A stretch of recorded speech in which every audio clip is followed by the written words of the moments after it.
बाधाएं आती हैं आए, घिरे प्रलय की घोर घटाएं। पांवों के नीचे अंगारे, सर पर बरसें ये ज्वालाएं। निज हाथों से हंसते हंसते आग लगाकर जलना होगा। कदम मिलाकर चलना होगा, कदम मिलाकर चलना होगा। श्रद्धेय अटल बिहारी वाजपेयी की इन्हीं पंक्तियों के साथ स्वागत, अभिनंदन, आभार स्वीकार करिए अपने दोस्त रसल रघुवंशी। दोस्तों के बीच रसल में एक नए मेहमान के साथ, नए नवेले युवा मेहमान के साथ मैं आपके सामने प्रस्तुत हो रहा हूं, जिनका नाम है हसनैन कमाल। हसनैन कमाल जी बहुत सारे कमाल किए हमने जिंदगी में। इन्होंने इतनी कम उम्र में इतनी उपलब्धियां हासिल की हैं जो कि एक आम भारतीय के लिए, एक आम युवा के लिए आसान या सरल बिल्कुल नहीं है। मैं चाहूंगा कि हसनैन जी खुद अपने वाणी से कुछ अपने बारे में बताएं, फिर उसके बाद हम इंटरव्यू को आगे जारी रखेंगे। जैसे मेरा नाम हसनैन कमाल है और मैं ग्राम पंचायत गंजारा, जो कि विकास खंड जलोर के अंतर्गत आता है, मैं वहाँ से ताल्लुक रखता हूँ। मैं अभी अपने ग्राम पंचायत का प्रधान प्रतिनिधि हूँ। और इससे पहले मैंने बहुत सारे काम किए हैं शिक्षा के क्षेत्र में। हमने लगभग 5 साल यूपीएस स्कूल में काम किया है, गवर्नमेंट स्कूल में, और पढ़ाई भी साथ साथ हमने की है। अभी रिसेंटली हमने ला भी कमाया। बस वही उसी पे आने वाले थे हम कि आपको सबसे पहले मैं दर्शकों मैं खुद आपसे बताना चाहूंगा कि इन्होंने अभी हाल ही में, हमें लग रहा है 2-4 दिन हुआ होगा, इन्होंने कानून की स्नातक की डिग्री हासिल की है, उपाधि हासिल की कानून में स्नातक, जिसे आप लोग सामान्य भाषा में LLB कहते हैं। तो हम अपने दर्शकों की तरफ से आपको ढेर सारी शुभकामनाएं देते हैं और आप अच्छी अच्छी डिग्रियां, अच्छे अच्छे काम और अच्छे अच्छे कमाल करते रहिए। धन्यवाद जी। हम लोगों ने काफी काम किया है एजुकेशन में भी। टाटा के साथ में रह के लगभग 5 साल की प्लस में काम किया हूँ, और तभी से हम लोगों ने समाज को करीब से देखा कि हाँ क्या स्थिति है एक शहरी क्षेत्र और ग्रामीण क्षेत्र में, क्योंकि टाटा का जो काम है वो ग्रामीण क्षेत्र में है। वहीं से हम लोगों ने काफी सीख हासिल की। हमारी जिंदगी में एक अहम भूमिका है, समझ विकसित हुई। हाँ, एक अहम भूमिका भी रही है हमारी जिंदगी में आगे बढ़ने की। टाटा को हम रह नहीं कर सकते। हमने बहुत सारी इसकी मतलब आपके लिए एक प्रयोगशाला थी जहाँ पर बहुत बिल्कुल, क्योंकि हमने सिस्टम के साथ, कंप्यूटर और इंटरनेट के साथ हमने वहाँ पे काम किया। तो हमें बहुत सी चीज जो हमें नहीं समझ में आता था, मैं गूगल के जरिए या यूट्यूब के जरिए मैं देखता था। और ग्राम पंचायत में कैसे क्या हो सकता है मैं देखा करता था, विभिन्न स्टेट्स के बारे में भारत के। कि मैंने देखा बिहार का भी, मैंने एक गाँव देखा था, नाम नहीं याद आ रहा है, वहाँ की प्रधान थी ऋतु जायसवाल। उस टाइम मैंने देखा था, मैं सोचा था कि मैं भी प्रधान बन के ऐसे ही काम करूँगा। फिर 2021 के पंचायत चुनाव में प्रतिभाग किया और सफलता मिली। जो भी नहीं, आपने सफलता नहीं, सफलता का एक इबादत लिखी, उसके बारे में थोड़ा बताइएगा। भारी संख्या में, भारी मतों से एक तरफा वन साइडेड विक्ट्री आपको हासिल हुई। वो सब कुछ फोकस होता है मेहनत पे। जिस तरह मेहनत करेंगे उसी तरह फल मिलेगा। हम पिछले 5 साल से बराबर हम लोग फील्ड में काम कर रहे थे।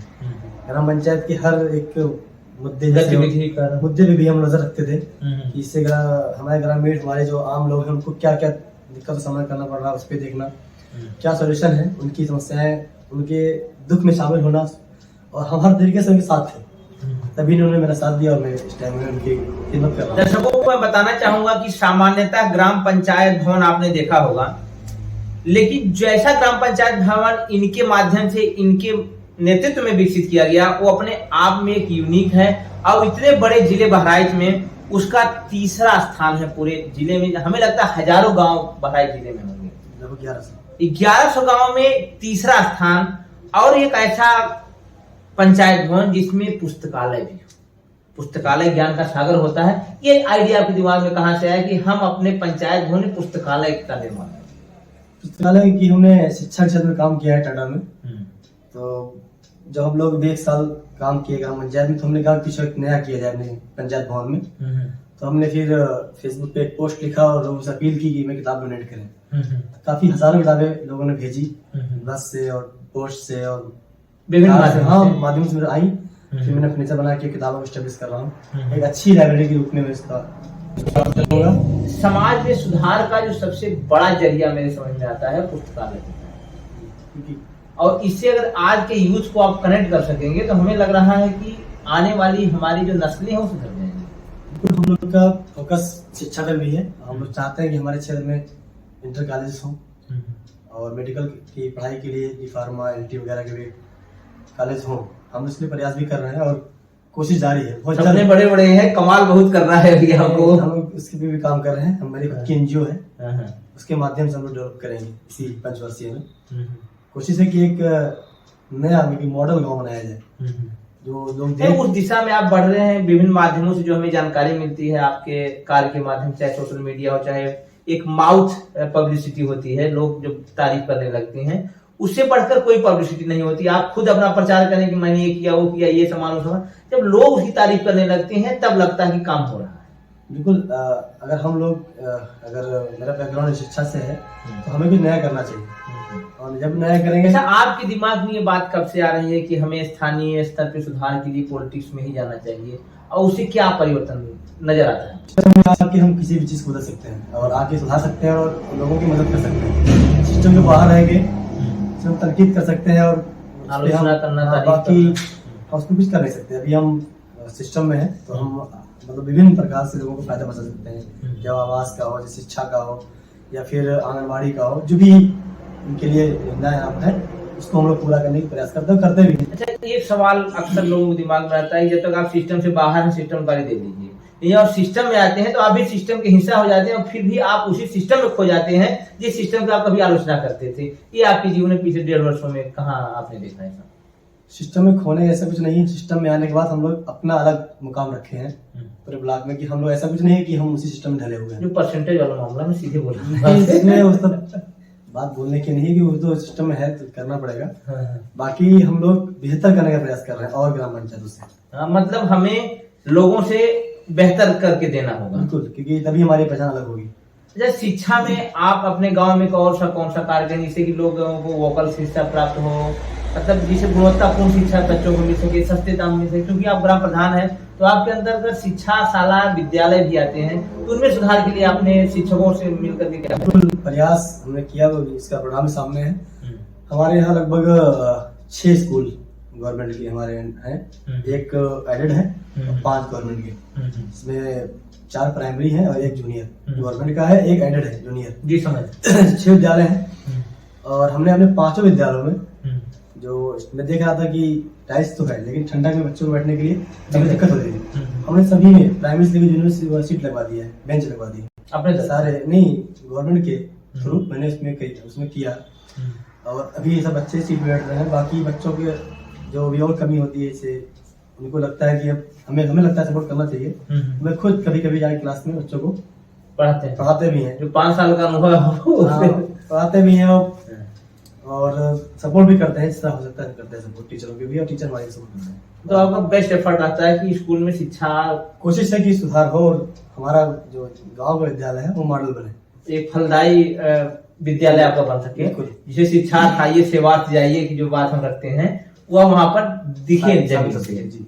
अच्छा, आप राजनीति के माध्यम से या देश के माध्यम से कौन सा परिवर्तन करना चाहते हैं, या फिर सोशल तरीके से, सामाजिक तरीके से आप एक कैसा भारत देखने का सपना लेकर के इस क्षेत्र में उतरे हुए हैं?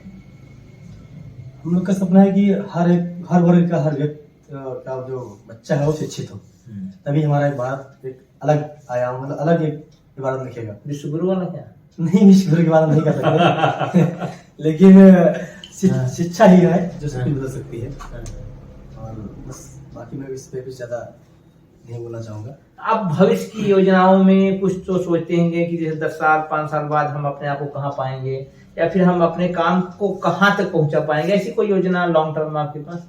प्रयास जारी हम लोग कि हम एक अच्छा मतलब मैसेज दे सके और काम एक अच्छा कर सकें लोगों के लिए और समाज के लिए। तो प्रयास जारी है, और जहाँ तक हमें जगह मिलेगी वहाँ जाने का प्रयास हम करेंगे। जहाँ तक उसको लेकर कुछ आप झांकी हमारे दर्शकों को बताना चाहेंगे कि आप किस हिसाब का मॉडल डेवलप करेंगे अपने गांव में, जिससे कि दूसरे ग्राम प्रधान हो, दूसरे जनप्रतिनिधि हो, उसको देख करके कुछ सीख सकें? क्योंकि हमारा गांव तो अभी स्वच्छ भारत मिशन के फेज 2 में भी चयनित है, से मॉडल में चयनित है। सफाई पे ज्यादा फोकस रहेगा उन लोगों का, गांव साफ रहे। जब साफ रहेगा तो हमें मतलब हमारी हेल्थ भी सही रहेगी, इससे फोकस है, काम भी चल रहा है हमारा। बाकी हर पहलू पे हम लोग काम कर रहे हैं, ग्राम पंचायत के हर पहलू कैसे क्या किया जाए, क्योंकि बहुत से मतलब बिगाड़ थे पहले से, धीरे धीरे सुधार करेंगे हम लोग, तभी सुधार हो पाएगा। जैसे इन 1 सालों 1.5 सालों में आपका अप्रैल 2021 से लेकर के आज नवंबर चल रहा है 2022, इन बीचों में आप कौन से रिमार्केबल ऐसे काम किए हैं जिनको आप 2-4 कामों को आप यहाँ गिना सकते हैं? 1.5 सालों में आपने ऐसा क्या काम किया है जो आपको लगता है कि आपके सपने को पूरा होने की दिशा में आप बढ़ रहे हैं? लोगों के हेल्थ के लिए, स्वास्थ्य के लिए हम लोग बराबर दवा का छिड़काव कराते हैं कि लोग बीमार ना हो। हमने अपने पंचायत को डेवलप किया कि सारी सुविधाएं हमारे गांव वालों को एक ही ऑफिस से मिले। टोटल जितनी उनकी रिक्वायरमेंट होती है A to Z हर समस्या का समाधान पंचायत भवन में हो, लागू भी हो भी रहा है। ये है। बाकी विकास के बहुत सारे काम किए, मैं गिना नहीं सकता कि मैंने कितने काम किए, देखना पड़ेगा कितना हमने विकास। अच्छा, ये जो आवास आवंटन होता है, प्रधानमंत्री आवास हो, मुख्यमंत्री आवास हो, उसको लेकर के तरह तरह के लोगों में शिकायतें होती हैं कि पात्र को नहीं मिला, परिचय वाले को मिल गया। तो इसमें आप बैलेंस कैसे बनाते हैं कि एक पात्र है, एक परिचय वाला है? पहले रहा होगा अलग बात है, लेकिन हम लोग जब से आए 1.5 साल में प्रयास रहा है कि पात्र व्यक्ति ही इसका लाभ पाए। जब अपात्र लाभ पा जाता है तो एक पात्र व्यक्ति का हिस्सा कट जाता है। तो हम लोग प्रयास करते हैं पात्र पाए पहले, क्योंकि उसकी जरूरत है, उसकी चीज है, कोशिश करते हैं हम लोग। 2021 के आसपास कोविड का दौर चल रहा था, 2020 में भी आप अपनी कैंपेनिंग में जारी रखे, अपने तरह तरह के कार्यों में लगातार सामाजिक कार्यों में लगे हुए थे। इस कोविड के दौरान आपने लोगों की सहायता के लिए, लोगों से मिलने जुलने के लिए, लोगों को बेहतरी के लिए कौन से योगदान दिए, कौन से अपने? बहुत से काम किए, लेकिन उसको हम बता नहीं सकते। बताना का मतलब हमने कई सारे काम किए उनके। मैं जब महामारी फैली हुई थी तो हम लोग दवाइयों का छिड़काव लगातार पूरे गाँव में छिड़काव करवाए, और जो लोग उसके लायक थे, जिस चीज जैसे कोविड से जो बाहर से लोग आते थे बराबर उनके आए, तो उसके लिए इंतजाम था जो पहले से गवर्नमेंट ने कर रखा था, वहाँ था। बाकी हम लोग भी प्रयास करते थे कि जो बाहर लोग आ रहे हैं माइग्रेट करके, वो लोग अलग रहे गाँव से, थोड़ा आइसोलेशन वाला सिस्टम था। बाकी हम लोग बराबर उसके लिए सफाई, गाँव में दवा छिड़काव कराना, हमारे पेज में पड़े हुए फोटो वगैरह, वीडियो वगैरह पहले भी हम लोग करते रहे, ताकि जो हम लोग से हो सका उस टाइम में हम लोगों ने किया।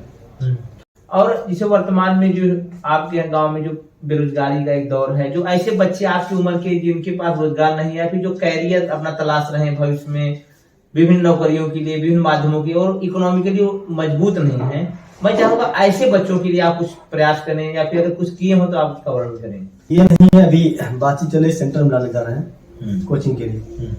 उसमें ये रहेगा कि हर एक बच्चा से 100 रुपए महीना ले जाएगा, ज्यादा इसलिए ले जाएगा कि वो उतना एफर्ट नहीं कर पाएगा। बाकी जो टीचर रखेंगे हम, सैलरी हम देंगे।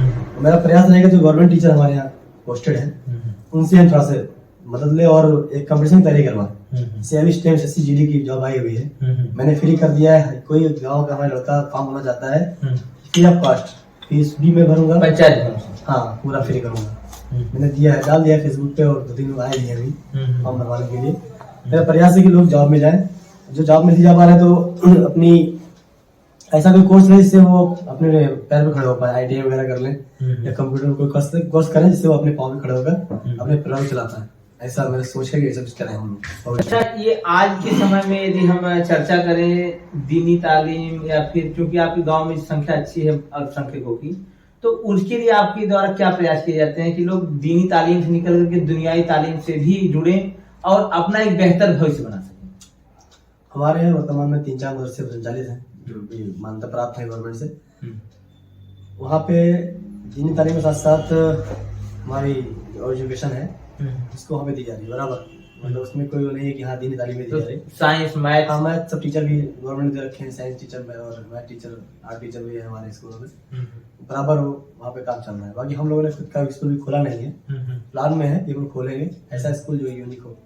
मतलब इसमें दीनी तालीम भी होगी, दुनियावी तालीम नहीं, हम लोग रखेंगे कि हर वर्ग के लिए हो, ऐसा करेंगे सब लोग इससे फायदा उठाना प्रयास। आज जो देश में मुस्लिमों की हकीकत है, जो सच्चा कमेटी की आपने रिपोर्ट पढ़ी होगी या समझा होगा, तो उसके आधार पर एक मुस्लिम युवा को क्या करना चाहिए कि वह मेन स्ट्रीम में जुड़ सके, मुख्य धारा में जुड़ सके, और अधिक से अधिक सरकारी व्यवस्था हो या फिर सामाजिक व्यवस्था में अपना योगदान दे सके? इसके लिए मतलब हर वर्ग के युवा के सामने आना चाहिए, हर चीज में, चाहे वो गवर्नमेंट सेक्टर हो, चाहे वो पॉलिटिकल सेक्टर हो, चाहे कोई सेक्टर, हर सेक्टर में प्रतिभाग करना चाहिए। जितनी हमारी भागीदारी होगी तभी वहाँ हिस्सा में मिलेगा। जब हम जाएंगे ही नहीं वहाँ पे तो हमें कुछ मिलेगा नहीं, इसलिए रहेगा कि हमें मिलता नहीं, जब तक वहां तक पहुंचेंगे नहीं। मतलब रोना मत रोइए, नहीं आप प्रयास करिए, जैसे आपने प्रयास किया, आपको एक दिशा नहीं, प्रयास करेंगे तभी तो हमको कुछ मिलेगा। प्रयास ही नहीं करेंगे, सोचेंगे गवर्नमेंट देगी नहीं तो कोई देने घर तक नहीं आएगा। हमें चल के जाना पड़ेगा और मेहनत करना पड़ेगा, तभी हमें कुछ मिलेगा। जो कहा गया ना, कोशिश करने वालों की कभी हार नहीं होती। तो आपकी कोशिशें जारी रहें, आप और बेहतर करें, अपने भविष्य को और सुंदर बनाएं, अपने गांव, अपने क्षेत्र को और बेहतर बनाएं। यह हमारी आपकी तरफ से शुभकामनाएं हैं।